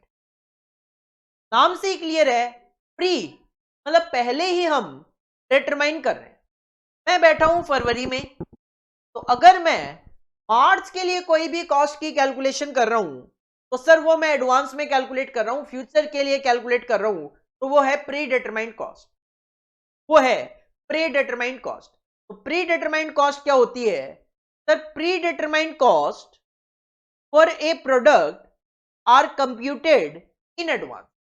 फरवरी में मार्च के लिए कैलकुलेशन कर रहा हूं of production process on the basis of specification of all the factors affecting cost and cost data. और इसके लिए जो भी फैक्टर मेरी कॉस्ट को अफेक्ट करते हैं वो मैं सारे फैक्टर कंसीडर करूंगा। लाइक मैं यूनिट्स कितनी बनाऊंगा, इस पे मेरी कॉस्ट डिपेंड करेगी। सर मटेरियल मार्केट से खरीदूंगा कि खरीद चुका हूं, लेबर, ओवरहेड, तो भी फैक्टर आपकी टोटल कॉस्ट को इंपैक्ट कर सकते हैं, तो सारी की सारी चीजें हम कंसीडर करते हुए प्री डिटरमाइंड कॉस्ट निकाल सकते हैं। ये जो प्री डिटरमाइंड है, मतलब प्री डिटरमाइंड का सिंपल सा मतलब तो ये है सर एडवांस में कॉस्ट की कैलकुलेशन करना। लेकिन इसके दो वेरिएंट है सर, स्टैंडर्ड और एस्टिमेट। दो तरीके की हो सकती है predetermined cost, one is standard and another one is estimate. Sir क्या फर्क है दोनों? देखो स्टैंडर्ड का मतलब है, स्टैंडर्ड का मतलब है एक एनालिसिस करके ये डिटरमाइन करना, ये डिसाइड करना कि अगर मैं फ्यूचर में कोई भी यूनिट बनाऊंगा तो क्या कॉस्ट आनी चाहिए, क्या कॉस्ट आनी चाहिए। स्टैंडर्ड कॉस्ट क्या है सर? क्या कॉस्ट आनी चाहिए, उसके बेसिस पे अगर मैं बात करूं सर क्या कॉस्ट आनी चाहिए जो होती है, क्या कॉस्ट आनी चाहिए जो होती है, उसके लिए आप करंट भी ध्यान में रखोगे। करंट सिनेरियो मार्केट में ये चल रहा है, फ्यूचर में सिनेरियो ये हो सकता है, अकॉर्डिंगली मेरी जो कॉस्ट है ये इनकर होनी चाहिए। करंट सिनेरियो ये चल रहा है और मुझे लगता है कि मार्केट में ये हो सकता है, अकॉर्डिंगली कॉस्ट ये आनी चाहिए। अब ये जो स्टैंडर्ड कॉस्ट है ये जो डिसाइड की जाती है, के लिए ऑर्गेनाइजेशन में जो भी मैनेजर लेवल के पर्सन्स होते हैं उनका इन्वॉल्वमेंट भी लिया जाता है, उनको भी इन्वॉल्व किया जाता है। जैसे मुझे एक यूनिट बनानी है और मैंने कहा 10 रुपए की कॉस्ट आएगी, तो ये 10 कैलकुलेशन कैसे हो सकती है? आप प्रोडक्शन मैनेजर के पास जाओ और उनको पूछोगे एक यूनिट को बनाने में कितना मटेरियल लगेगा, कहते हैं मेरा एक्सपीरियंस ये है कि 5 केजी रॉ मटेरियल लगेगा, कि मैं ये प्रोडक्शन करता रहता हूं, करंटली भी 5 केजी लग रहा है और मुझे फ्यूचर में ऐसा कुछ नहीं लग रहा कि 5 केजी से ज्यादा रॉ मटेरियल यूज होगा, मुझे नहीं लग रहा है। फिर मैं पहुंचा परचेज मैनेजर के पास, मैंने कहा इसके लिए कि 5 केजी रॉ मटेरियल लगेगा, आप किस रेट पे मटेरियल खरीदते हो या खरीदोगे? कहते हैं 2 रुपए के अकॉर्डिंगली मैं नॉर्मली अभी 1 रुपए 90 पैसे के हिसाब से खरीद रहा हूं, बट मुझे ये लग रहा है कि मार्केट में इन्फ्लेशन है, उसकी वजह से 10 पैसे महंगा मिलेगा, 2 रुपए में मिल जाएगा। अकॉर्डिंगली आपने ये 10 रुपए की कॉस्ट डिसाइड करी। कंपनी ने कहा एक यूनिट को बनाने की कॉस्ट 10 रुपए आनी चाहिए, एक यूनिट को बनाने की कॉस्ट 10 रुपए आनी चाहिए। अब जब आप एक्चुअल में प्रोडक्शन कर लोगे, तो मान लो 11 रुपए की कॉस्ट आई, तो ऑर्गेनाइजेशन इस 10 रुपए को 11 रुपए से कंपेयर करेगी और कहेगी 1 रुपए की कॉस्ट ज्यादा आ गई, 1 रुपए की कॉस्ट ज्यादा आ गई। और क्यों ज्यादा आ गई का इन्वेस्टिगेशन किया जाएगा, उसके पीछे कारण क्या है, क्या मटेरियल ज्यादा लग गया या मार्केट से मटेरियल महंगा खरीदा, क्या कारण है उसके पीछे। मैं कहता हूं सर 5.5 केजी रॉ मटेरियल लग गया था, खरीदा तो 2 रुपए के हिसाब से ही था, इस वजह से 11 रुपए लग गए। इसका मतलब 5 केजी रॉ मटेरियल की बजाय 5.5 केजी लग गया, क्यों लग गया, के कारण फाइंड आउट किए जाएंगे। अगर पॉसिबल है तो कंट्रोल किया जाएगा कि अगली बार ये 5.5 ना लगे। अगर पॉसिबल नहीं है, अनकंट्रोलेबल सिचुएशन है, तो फिर आप अपने स्टैंडर्ड को फ्यूचर के लिए रिवाइज कर सकते हो। सर आगे से 5 केजी का नहीं, आगे से 5.5 केजी का ही स्टैंडर्ड सेट किया जाएगा। तो स्टैंडर्ड कॉस्ट क्या है? सर ये प्री डिटरमाइंड है, तो ये प्री डिटरमाइंड ही। नॉर्म पहले से ही कुछ पॉलिसीज होती है को अप्लाई किया जाता है, applies as a scale of reference, और इसके लिए आप कितना प्रोडक्शन करोगे उसको भी कंसिडर किया जाएगा स्केल को, for assessing actual cost whether these are more or less. और एक्चुअल कॉस्ट क्या आएगी वो भी देखा जाएगा, चाहे वो ज्यादा हो चाहे वो कम हो। The standard cost serves as a basis of cost control. जब स्टैंडर्ड कॉस्ट सेट कर दी जाती है कि सर 10 रुपए की कॉस्ट आएगी, तो वो क्या है, एक तरीके से कॉस्ट कंट्रोल का काम करता है। प्रोडक्शन मैनेजर को पता है कि भाई 5 केजी रॉ मटेरियल लगना चाहिए, तो वो अपनी तरफ से पूरी एफिशिएंसी के साथ काम करेगा, भाई 5 केजी से ज्यादा ना लगे, लग जाए एक्चुअल में वो अलग बात है। परचेज मैनेजर को पता है 2 रुपए में मटेरियल खरीदना है, खरीदना चाहिए, तो सिंपल सी बात है वो अपनी जी जान लगा देगा और इससे महंगा मटेरियल नहीं खरीदने की कोशिश करेगा। हाँ बाई चांस ऐसी सिचुएशन आ जाए भाई मिल ही नहीं रहा मटेरियल, तो ठीक है, उस सिचुएशन में कोई दिक्कत वाली बात नहीं है। जब मिल ही नहीं रहा तो फिर कर ही क्या सकते हैं, फिर तो मटेरियल महंगा खरीदना ही पड़ेगा। तो ठीक है, वो अलग सिचुएशंस है। तो जब ये डिसाइड हो जाता है कि भाई 10 रुपए की कॉस्ट से ज्यादा नहीं आनी चाहिए और 5 केजी से ज्यादा मटेरियल नहीं लगना चाहिए, 2 रुपए पर केजी से महंगा नहीं खरीदना, तो हर एक मैनेजर अपने लेवल पे उस कॉस्ट को कंट्रोल करने की कोशिश करेगा and as a measure of productive efficiency. और इसी के बेसिस पे हर एक मैनेजर की एफिशिएंसी डिटरमाइन की जाती है कि भाई प्रोडक्शन मैनेजर ने यहाँ पे एफिशिएंटली काम नहीं किया क्योंकि 5 केजी की बजाय 5.5 केजी रॉ मटेरियल लगा। परचेज मैनेजर ने 2 रुपए पे बोला था, 2 रुपए में ही खरीदा, इसका मतलब परचेज मैनेजर ने एफिशिएंटली काम किया, परचेज मैनेजर ने एफिशिएंटली काम किया when ultimately posed with an actual cost. और ये एफिशिएंसी कब पता चलेगी, जब आप उसको पोज करोगे, मतलब कंपेयर करोगे एक्चुअल कॉस्ट के साथ। It provides management with a medium by which the effectiveness of current result is measured and responsibility of deviation place. जैसा कि मैंने कहा अगर 5 केजी की बजाय 5.5 केजी रॉ मटेरियल लग गया, कौन रिस्पॉन्सिबल है इसके लिए? Sir production manager. क्यों 5 केजी की बजाय 5.5 केजी रॉ मटेरियल लगा? प्रोडक्शन मैनेजर को इसका जवाब देना पड़ेगा। प्रोडक्शन मैनेजर को इसका जवाब देना पड़ेगा। रिस्पॉन्सिबिलिटी डेविएशन के पीछे किसकी रिस्पॉन्सिबिलिटी है वो डिसाइड कीजिए। Standard cost are used to compare the actual cost with the standard cost with a view to determine the variances. Variances का मतलब होता है डिफरेंसेस। वेरिएंसेस का मतलब होता है डिफरेंसेस की सर 10 की बजाय 11 रुपए की कॉस्ट आ गई, 1 रुपए ज्यादा कॉस्ट आई, 1 रुपए का डिफरेंस है, that is known as variance. पूरा का पूरा चैप्टर है हमारे पास स्टैंडर्ड कॉस्टिंग का, तो हम आगे जाके डिस्कस करने वाले हैं। If any and analyse the causes of variances. ये नहीं कि बस बोल के छोड़ दिया 1 रुपए एक्स्ट्रा कॉस्ट आ गई, नहीं, इन्वेस्टिगेट किया जाएगा सर 1 रुपए की कॉस्ट क्यों ज्यादा आई है, what are the causes of variances and take proper measure to control them। और उसको कंट्रोल करने के लिए ऑर्गेनाइजेशन कोशिश करे। स्टैंडर्ड कॉस्ट क्या है? स्टैंडर्ड कॉस्ट का मतलब है सर कॉस्ट कितनी आनी चाहिए और उसको एक्चुअल के साथ कंपेयर किया जाता है, डिफरेंसेस एनालाइज किए जाते हैं, कारण उसके पीछे एनालाइज किए जाते हैं और उसको फ्यूचर के लिए फिर से कंट्रोल करने की कोशिश की जाती है। अब स्टैंडर्ड कॉस्ट में क्या है? कंपेरिजन है एक्चुअल कॉस्ट के साथ। लेकिन तो दूसरा वेरिएंट है प्री डिटरमाइंड कॉस्ट का, दैट इज एस्टिमेटेड कॉस्ट, के अंदर किसी तरीके का कोई कंपैरिजन नहीं है। एस्टिमेटेड कॉस्ट में क्या होता है? सर फरवरी में बैठा हूं, मार्च के लिए फोरकास्टिंग करता हूं कि मार्च में जब मैं प्रोडक्ट बनाऊंगा मटेरियल की कॉस्ट 10 रुपए आएगी, लेबर की कॉस्ट 12 रुपए आएगी, ओवरहेड की कॉस्ट 5 रुपए आएगी, अकॉर्डिंगली एक यूनिट को बनाने की मेरे 27 रुपए की कॉस्ट आएगी। अब जो एक्चुअल में आ गई, कोई कंपैरिजन नहीं, कोई डेविएशन नहीं निकाले जाएंगे, कोई इन्वेस्टिगेशन नहीं किया जाएगा। तो एस्टिमेशन में केवल एस्टिमेशन होता है। Estimated cost of a product are prepared in advance. Sir predetermined का पार्ट है तो एडवांस में तो हो गई।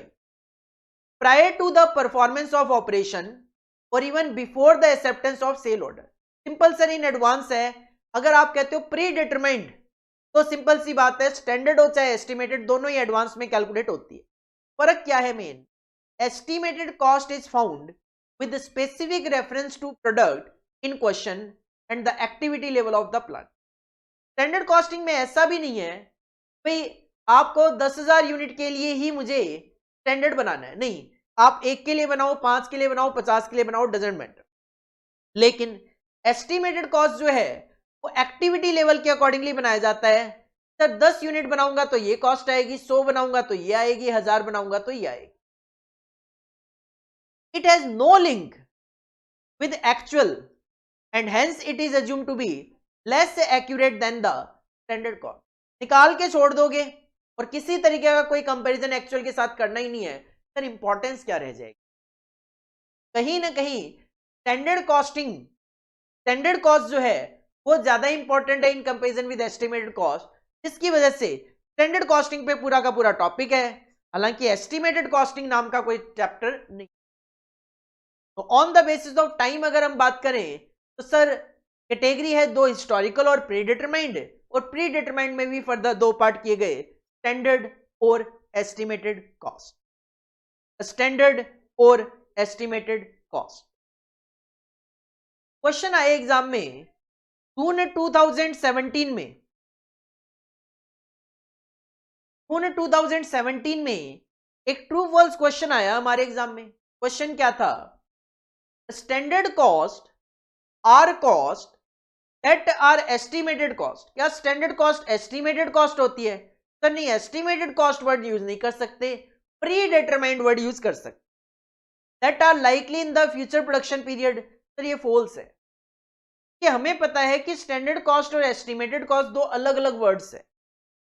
हाँ, standard cost are cost that are predetermined that are likely in the future production period, वो सही हो सकता है, बट एस्टिमेटेड वर्ड यूज कर दिया, फॉल्स हो गया। दिसंबर 2017 में एक fill in the blank question आया हमारे एग्जाम में। क्वेश्चन था in standard cost blank norm is applied as a scale of reference for assessing actual cost to serve as a basis of cost control. The definition है in standard cost predetermined norm, पहले से determined जो rules regulations है उनको apply किया जाता है। Actual cost calculate की जाती है for the purpose of cost control, ताकि हम उसको स्टैंडर्ड कॉस्ट के साथ कंपेयर कर सकें, अकॉर्डिंगली वेरिएंसेस डिटरमाइन कर सकें, के रीजन फाइंड आउट कर सकें और उस पर जो भी एक्शन लेने हैं वो एक्शन ले सके, वो एक्शन ले सके।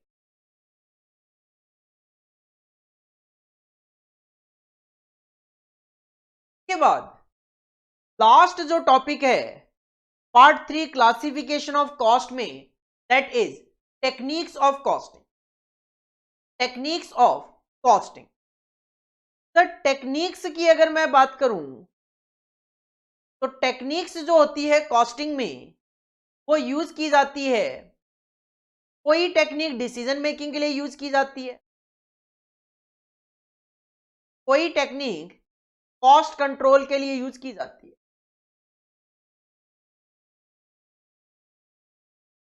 तो सर 4 तरीके की टेक्निक है, में पहला है स्टैंडर्ड कॉस्टिंग, दूसरा है मार्जिनल कॉस्टिंग, तीसरा है यूनिफॉर्म कॉस्टिंग और चौथा है बजटरी कंट्रोल।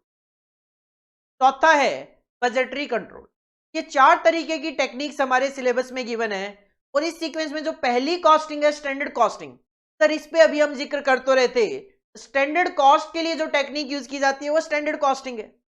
तो सर स्टैंडर्ड कॉस्टिंग एक टेक्निक ऑफ कॉस्ट कंट्रोल है, इसमें एक ऑर्गेनाइजेशन पहले स्टैंडर्ड कॉस्ट प्री डिटरमाइन करती है, देन जब एक्चुअल कॉस्ट इनकर हो जाती है तो स्टैंडर्ड कॉस्ट को एक्चुअल कॉस्ट के साथ कंपेयर किया जाएगा, जो भी उसमें डिफरेंसेस होंगे, जो भी उसमें वेरिएंसेस होंगे वो एनालाइज किए जाएंगे, पता लगाया जाएगा who is the responsible person behind it, क्या एक्शन इस पे लेने चाहिए, क्या हमें कोई ऐसी कॉस्ट है जो कंट्रोल की जा सकती है, अकॉर्डिंगली एक्शन लेने हैं, या फिर आप अपने स्टैंडर्ड को फ्यूचर के लिए रिवाइज कर सकते। तो स्टैंडर्ड कॉस्टिंग क्या है? It refer to the preparation of standard cost.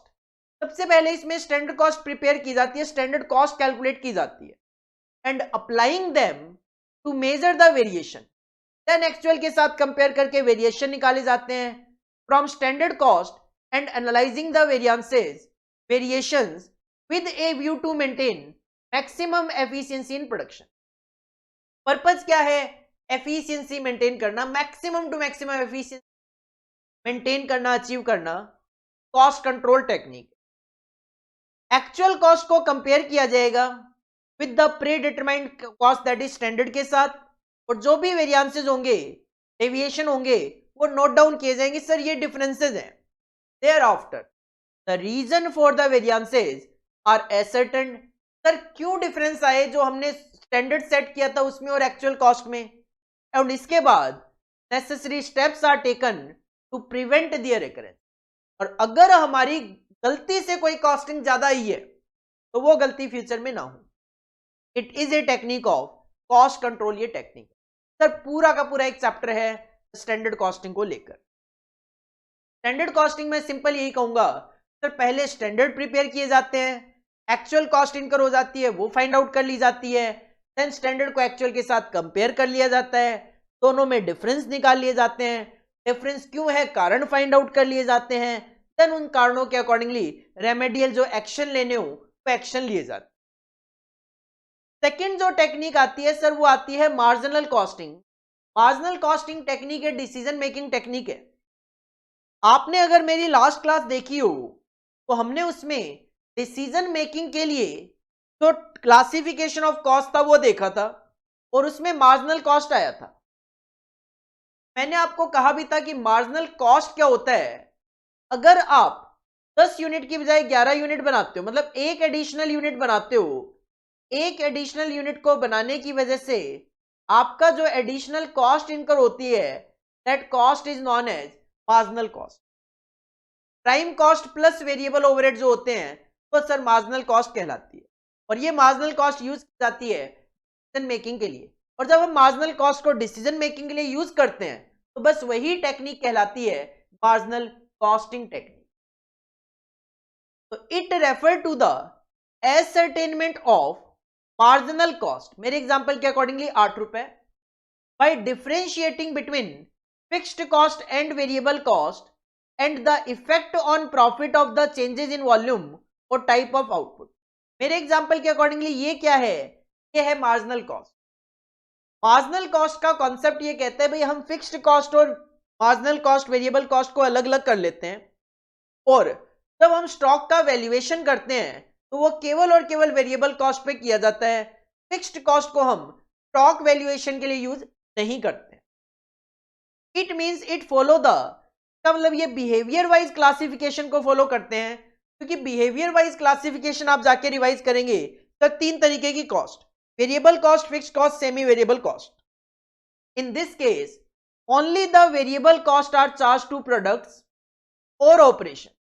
जब भी हम मार्जिनल कॉस्टिंग के अकॉर्डिंगली प्रोडक्शन कॉस्ट कैलकुलेट करते हैं तो सर प्रोडक्शन कॉस्ट में केवल और केवल वेरिएबल कॉस्ट होती है, फिक्स्ड कॉस्ट नहीं होती। वाइल फिक्स्ड कॉस्ट जो होती है वो केवल और केवल प्रॉफिट और लॉस कैलकुलेट करते वक्त माइनस की जाती है। तो fixed cost are charged to profit and loss account of the period in which they arise. हाँ, लास्ट में देखो प्रॉफिट लॉस निकालना है तो आपको फिक्स्ड कॉस्ट भी माइनस करनी पड़ेगी, लेकिन आपको सर प्रोडक्ट की कॉस्ट निकालनी है, प्रोडक्ट की कॉस्ट कैलकुलेट करते वक्त केवल और केवल वेरिएबल कॉस्ट कंसीडर की जाती है। It is also termed as, marginal costing को कई और भी नामों से जाना जाता है, इसको कॉन्ट्रीब्यूटरी कॉस्टिंग भी बोल देते हैं, इसको वेरिएबल कॉस्टिंग भी बोल देते हैं, इसको कंपेरेटिव कॉस्टिंग भी बोल देते हैं, इसको कई जगह डिफरेंशियल कॉस्टिंग भी नाम दे दिया जाता है, इसको कई बार इंक्रीमेंटल कॉस्टिंग भी बोल देते हैं। सर मार्जिनल कॉस्टिंग का कॉन्सेप्ट यही है, मार्जिनल कॉस्टिंग एक टेक्निक है कॉस्टिंग में जो कि डिसीजन मेकिंग के लिए यूज होती है। इसमें फिक्स्ड और वेरिएबल कॉस्ट को अलग अलग एनालाइज किया जाता है। जब प्रोडक्ट की कॉस्ट कैलकुलेट की जाती है, स्टॉक का वैल्यूएशन किया जाता है, केवल मार्जिनल कॉस्ट वेरिएबल कॉस्ट पे किया जाता है। फिक्स्ड कॉस्ट को सर कब कंसीडर किया जाता है, जब हम प्रॉफिट और लॉस कैलकुलेट करेंगे तो उस सिचुएशन में फिक्स्ड कॉस्ट को भी कंसीडर किया जाएगा। ये कुछ और भी नाम है, कंट्रीब्यूटरी कॉस्टिंग हो गया, कंपैरेटिव कॉस्टिंग हो गया, वेरिएबल कॉस्टिंग हो गया, इंक्रीमेंटल कॉस्टिंग भी बोल देते हैं, डिफरेंशियल कॉस्टिंग भी बोल देते हैं। तीसरा जो टेक्निक आता है वो आता है यूनिफॉर्म कॉस्टिंग। और यूनिफॉर्म जो कॉस्टिंग है वो कोई कॉस्ट कैलकुलेशन का तरीका नहीं है। यूनिफॉर्म कॉस्टिंग अगर मैं बात करूं तो अपने आप में कोई कॉस्ट कैलकुलेशन का तरीका नहीं है। जैसे स्टैंडर्ड कॉस्टिंग में है, मार्जिनल कॉस्टिंग में है, वैसे यूनिफॉर्म कॉस्टिंग कोई कॉस्ट कैलकुलेशन का तरीका नहीं है।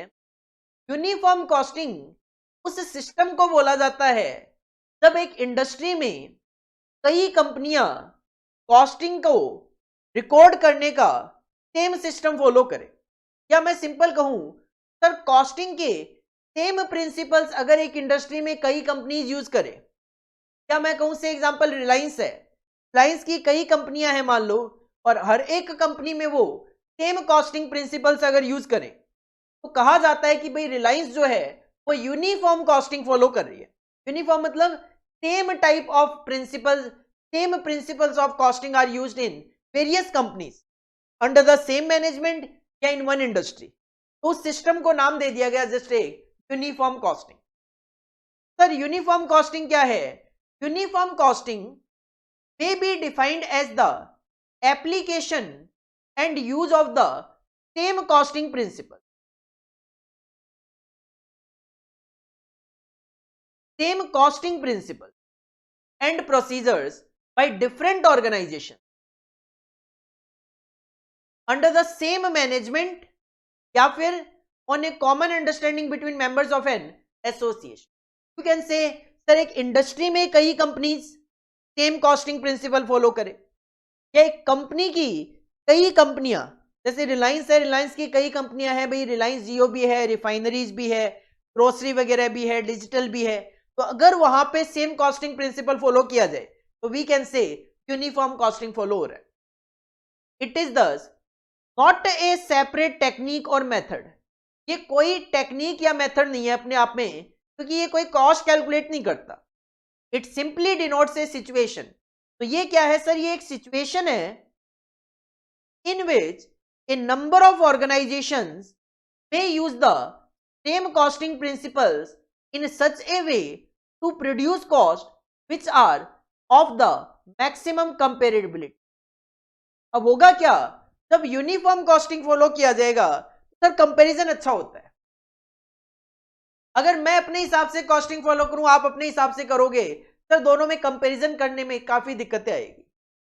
लेकिन मैं भी वही कॉस्टिंग प्रिंसिपल फॉलो करूं जो आप करो, तो उस सिचुएशन में कंपैरिजन बहुत इजीली किया जा सकता है। यूनिफॉर्म कॉस्टिंग यूज क्यों होता है इंडस्ट्री में, सर मैक्सिमम कंपैरिजन पॉसिबल हो इसलिए। From such comparable cost valuable conclusion can be drawn. और सिंपल सी बात है, देखो जब कंपैरिजन होता है तो कंक्लूजन वहां से बहुत इजीली और वैल्यूएबल कंक्लूजन आप फाइंड आउट कर सकते। सिंपल सी बात है, मैं अपने हिसाब से कॉस्टिंग फॉलो करूंगा आप अपने हिसाब से करो, सर कंपैरिजन कर तो लूंगा, बट उससे जो रिजल्ट आपको बताऊंगा वो मे भी थोड़ा ऊपर नीचे हो, बट सेम कॉस्टिंग प्रिंसिपल के बेसिस पे आई कैन से सर हाँ इसकी कॉस्ट ज्यादा है और इसकी कॉस्ट कम है। वहां पे क्लियर कट क्लैरिटी कहीं ना कहीं कंपैरिजन में ज्यादा आती है। याद रखने वाली बात केवल ये है, सर यूनिफॉर्म कॉस्टिंग कोई कॉस्ट कैलकुलेशन का तरीका नहीं है।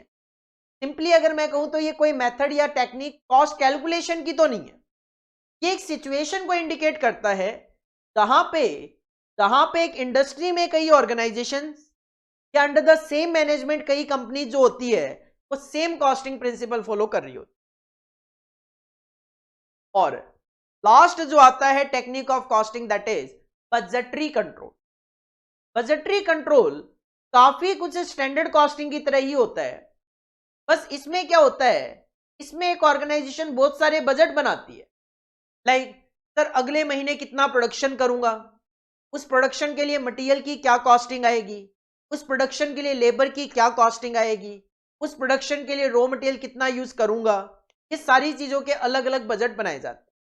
हर एक बजट बनाने की रेस्पॉन्सिबिलिटी किसी न किसी पर्सन की असाइंड होती है।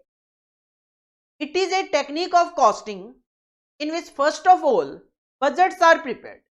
सबसे पहले तो यहां क्या किए जाते हैं, बजट्स बनाए जाते हैं। सबसे पहले तो यहां क्या किए जाते हैं, बजट्स बनाए जाते हैं। Budgets are prepared and then these budgets are compared with actuals for achievement of targets. Revision of budgets in the light of changed circumstances. Sir budget बनाए जाते हैं, एक्चुअल के साथ कंपेयर भी किया जाता है ताकि हमें पता लगे कि हमने क्या अचीव करा, और अगर उन बजट्स को फ्यूचर में रिवाइज करने की जरूरत तो अंडर द चेंज सर्कमस्टांसेस हम उसको रिवाइज कर सके। The classification of budgets into various categories, जैसे कि मैंने कहा काफी सारे बजट बनते हैं, कैश बजट भी बनता है, सर कितने पैसे की जरूरत होगी, certainly help to make the budgetary control more effective. मतलब सिंपल सी बात यह है कि जितना ज्यादा आप बजटिंग करेंगे, वेरियस कैटेगरीज करेंगे बजट्स बनाने की, इतना कहीं ना कहीं ऑर्गेनाइजेशन के लिए बेनिफिशियल होता है, because maximum use is made of the functional budget. मैंने जो नाम लिए वो सारे के सारे फंक्शन बेसिस के बजट थे। सर प्रोडक्शन एक फंक्शन है तो उससे रिलेटेड बजट, परचेज एक फंक्शन है से रिलेटेड बजट, कैश एक फंक्शन है, सर कैश की किसी न किसी पर्सन की रिस्पॉन्सिबिलिटी होती है उससे रिलेटेड एक बजट। तो फंक्शनल बजट, फंक्शन से related budgets, functional budgets over the goals to be attend by the functional executive. हर एक बजट के लिए कोई ना कोई एग्जीक्यूटिव रिस्पॉन्सिबल होगा and thus assume the greatest significance. के अकॉर्डिंगली उसकी इंपॉर्टेंस भी बढ़ जाती है, क्यों, एक तो हम उस एग्जीक्यूटिव की परफॉर्मेंस उस बजट के अकॉर्डिंगली मेजर कर सकते हैं, और दूसरा उसको रिस्पॉन्सिबल ठहरा सकते हैं अगर कल को बजट से ज्यादा हमारे खर्चे होते हैं तो। मेनली कई बार इश्यू ये आता है सर स्टैंडर्ड कॉस्टिंग और बजटरी कंट्रोल में डिफरेंस क्या है। तो वैसे तो हम जब बजटरी कंट्रोल का टॉपिक देखते हैं वहां पे डिस्कस करते हैं कि बजट और स्टैंडर्ड में क्या डिफरेंस है, बट मेनली मैं यही कहूंगा, तो स्टैंडर्ड है वो कहता है भाई क्या कॉस्ट होनी चाहिए और वो करंट सिचुएशन को ध्यान में रखता है और फ्यूचर को ध्यान में रखता है। लेकिन जो बजट बनाए जाते हैं, बजट बनाते वक्त पास्ट और करंट को ध्यान में रखा जाता है। बजट बनाते वक्त ध्यान ये रखा जाता है सर पास्ट में क्या हुआ और करंट में क्या है, उसके हिसाब से बजट बनाया जाता है। जबकि जो स्टैंडर्ड है वो पास्ट नहीं देखता, वो कहते हैं भाई करंट में क्या है और फ्यूचर में क्या हो सकता है, उसके अकॉर्डिंगली स्टैंडर्ड बनाए जाते हैं। माइनर सा मैंने डिफरेंस बता दिया है, बाकी हम डिटेल में जो पॉइंट्स है वो तो आगे जब बजटरी कंट्रोल का टॉपिक देखेंगे उसके अंदर डिस्कस करने वाले हैं।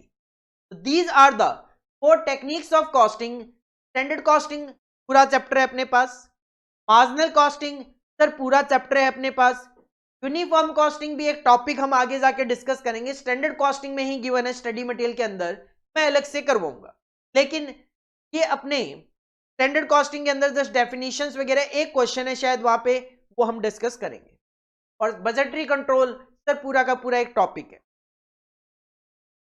जून 17 में हमारे एग्जाम में एक ट्रू फॉल्स क्वेश्चन आया। क्वेश्चन था uniform costing is a unique method of costing. Sir ये कोई मेथड ऑफ कॉस्टिंग नहीं, एक सिचुएशन है to determine cost accurately. Sir 100% false है, क्योंकि यूनिफॉर्म कॉस्टिंग केवल और केवल एक सिचुएशन है सर जब कई companies under the same management या एक इंडस्ट्री में कई organisation same costing principle follow करे को यूनिफॉर्म कॉस्टिंग बोला जाता है।